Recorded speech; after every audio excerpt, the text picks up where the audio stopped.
whole world but loses his own soul. Yes, Yeah. amen. Yes, I love it. Parang naano ko kasi dumating naman sa punto na may problema ako tungkol nga sa father ko, na na-admit naman siya kasi gano'n nga, alam mo na ang katandaan ng tao. Kahapon kasi parang naano sa akin, nag-isa ako sa kwarto ko, dumating yun sa punto na sa isip ko, paano na lang yung mga anak ko pag iniisip ko na mapag wala na ang tatay ko, parang gano'n. So doon ko naibuhas yung iyak ko kahapon na naisip ko dati yung nasa first abroad ko sa Yemen, na iniisip ko kasi na pag nasa abroad na ako talaga mag-iipon ako dahil nga sa kahirapan namin, ganito ganyan, hanggang napunta ako ng Hong Kong. Pero hindi pala yun ang basihan, kasi nung nakapundar na ako sa Hong Kong, biglang nawala yon dahil nga sa naano kami yung broken marriage namin.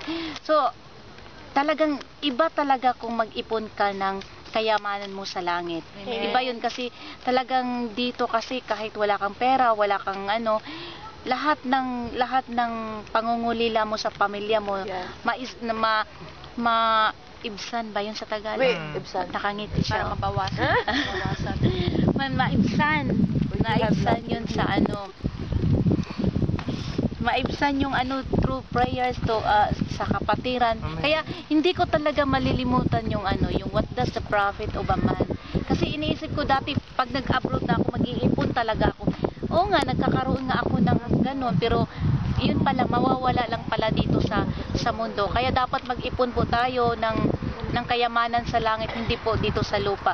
Lalo na po yung yung maalala ko yung advice ng pastor namin na pag pumunta kami kasi sa supermarket, may mahuhulog ng mga mga candy na isang pack, hindi namin kinukuha Bakit kami magkuha? May taga-kuha at ilalagay doon sa Hindi pala, kailangan pala dapat din na kahit kung ano yung nakikita natin, ibalik natin kahit hindi tayo ang nakahulog noon. Yun talaga ang hindi ko makakalimutan. Yun, palaging nasa isip ko yung integrity, yung inaano ng pastor namin sa Cyprus. Kaya yun lang po yung what does a prophet of a man. Dapat po sa langit po tayo mag-savings, mag-KODB, mag-ganito ganyan. Lahat po ang mga savings nasa langit po. Wala po sa lupa. Yun lang po.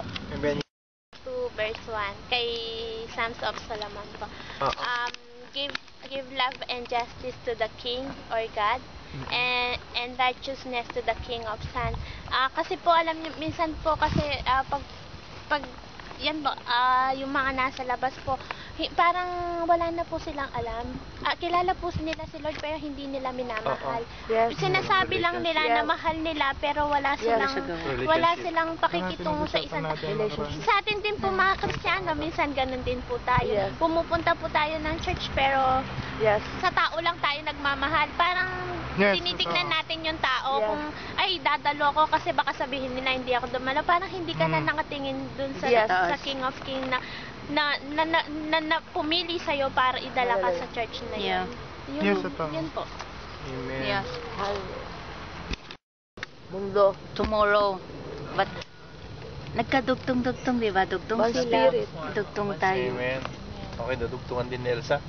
Proverbs 12:20. Oo. He who walks with wise men will be wise, but the companion of fool will be destroyed. Sa akin po yung he who walks with wise men, ang tinutukoy po dito kasi is yung mga Christian. Tayo po yung masabing wise kasi kilala natin ang Panginoon na siya ang naglilid ng yung mga imposible sa mga unbeliever na possible sa Panginoon. Yun po ang masabing wise kasi yung hindi natin nakikita natin through God. Yun ang pinaniniwalaan natin sa pamamagitan ng pananampalataya natin. So yun ang masabing wise, hindi po yung worldly wise kasi worldly wise yung nakikita niya lang ang pinapaniwalaan niya. Kaya nandun din po na but the companion of fools will be destroyed. So pag nandun po tayo makihalubilo sa mga hindi believer, minsan po hindi natin naiwasan din po na natutuwa sila sa isang bagay na hindi ka nais-nais sa harapan ng Diyos. Pati tayo nadadala sa pagtatawa pero nakakalimutan na natin na tayo ay hindi dapat sumang-ayon doon sa tinatawanan nila. So nandun po yung, even do alam na natin Christian natin pero may time talaga nakakalimutan natin na mali yung inaayunan natin sa mga kagalakan nila.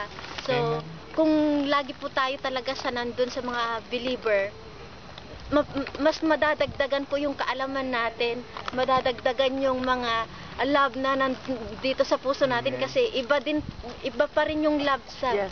unbeliever talaga. Kasi yung love doon is temporary lang eh.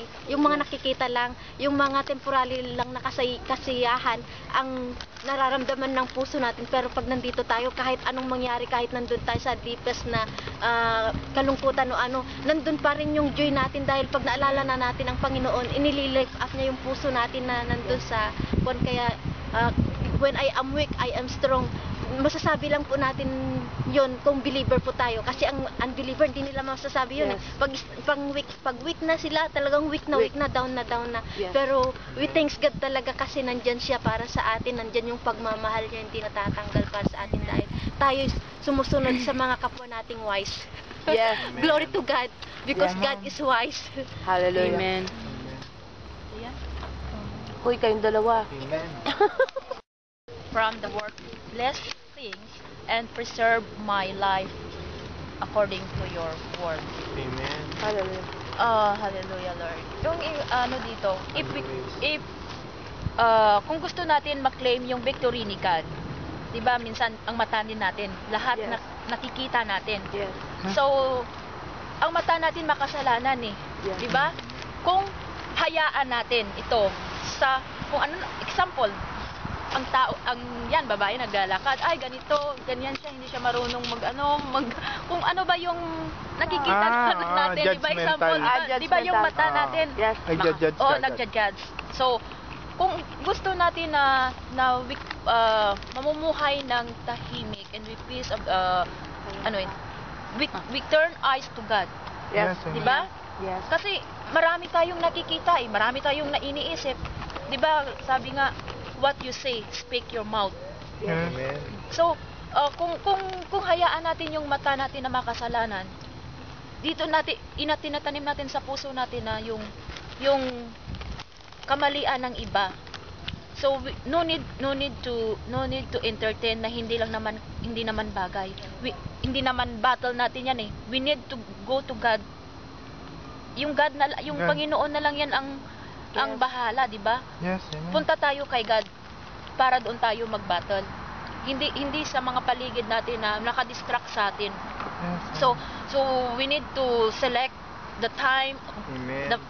yung mga tao na dapat nating pakisamahan o bigyan natin ng atensyon.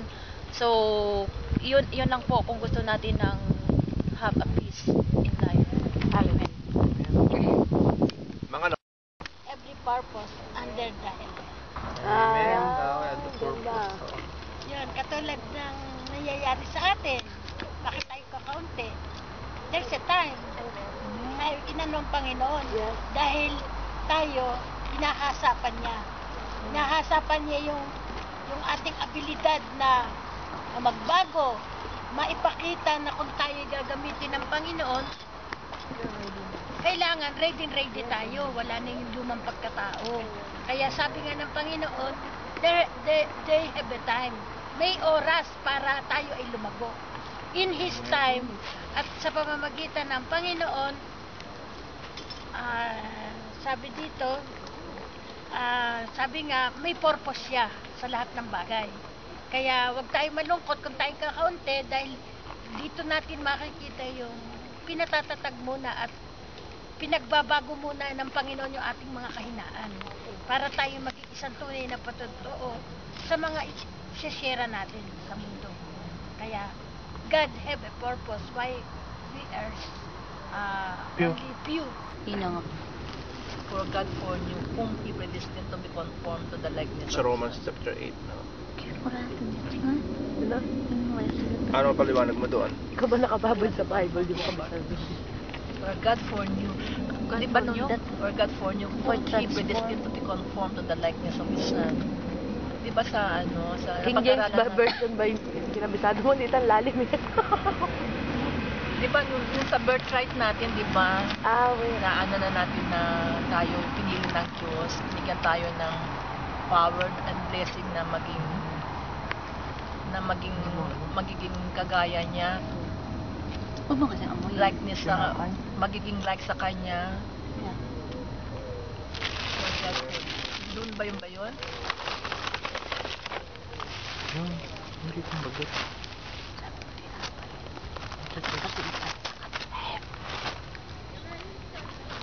Pinili niya tayo na magiging anak niya.